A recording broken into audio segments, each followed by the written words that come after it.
எல்லாத்தையும் மேலே இருக்கிறவன் பார்த்துக்கிட்டு தான் இருக்கான் என்பது கடவுளுக்கு பொருந்துகிறதோ இல்லையோ, இன்றைக்கு கண்காணிப்பு கேமராவிற்கு தான் பொருந்துகிறது.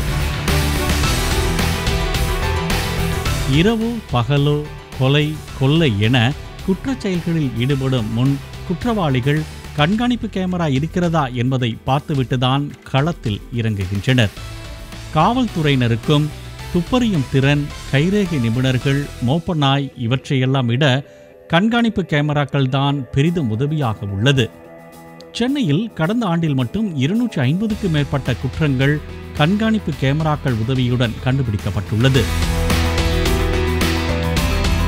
நாட்டையே உலுக்கிய சுவாதி கொலை வழக்கில் கண்காணிப்பு கேமராவால் தான் குற்றவாளியை அடையாளம் காண முடிந்தது.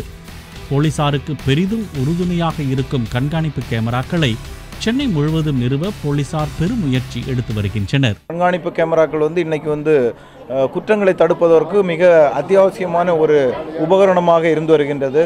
ஒவ்வொரு தெருவுக்கும் இது மாதிரி கேமராக்கள் போடுவதற்கு முன்வர வேண்டும் என்று காவல்துறை சார்பாக கேட்டுக்கொள்கின்றோம்.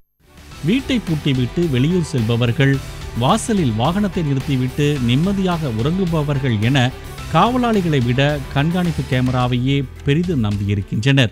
இங்கே நிறைய திருடு போகிறது, நகை திருடுலாம் போயிடுறது. மேலும் பெண்களுக்கு, குழந்தைகளுக்கு பாதுகாப்பு தேவைன்னு நாங்கள் எதிர்பார்க்குறோம். ஏன்னா நிறைய ஆம்பளை பிள்ளைங்கள்லாம் இப்போ நிற்க ஆரம்பிச்சிட்டாங்க.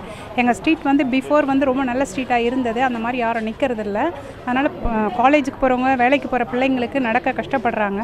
அதனால் நிறைய இந்த சுற்று வட்டாரத்தில் பெண் குழந்தைகள் பாதிக்கப்பட்டிருக்கிறதுனால அதிலிருந்து எங்களுக்கு ஒரு பாதுகாப்பு கிடைக்குன்ற ஒரு எண்ணத்தில் நாங்கள் இதை வச்சுருக்கிறோம். ஐசவுஸ் பகுதியில் குடியிருப்பு வாசிகள் சார்பில் நிறுவப்பட்ட 8 கண்காணிப்பு கேமராக்களை மயிலாப்பூர் துணை ஆணையர் பாலகிருஷ்ணன் திறந்து வைத்தார்.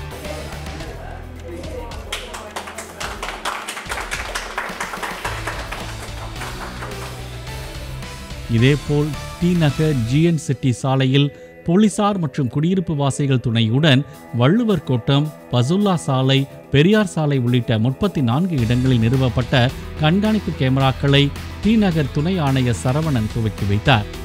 இவ்வாறு பொதுமக்களால் நிறுவப்படும் கேமராக்கள் நவீன தொழில்நுட்ப உதவியுடன் காவல் நிலையங்களில் இருந்தே கண்காணிக்க முடியும் என்கின்றனர் அதிகாரிகள். இன்டர்நெட் புரோட்டோகால் டெக்னாலஜி இருக்குது.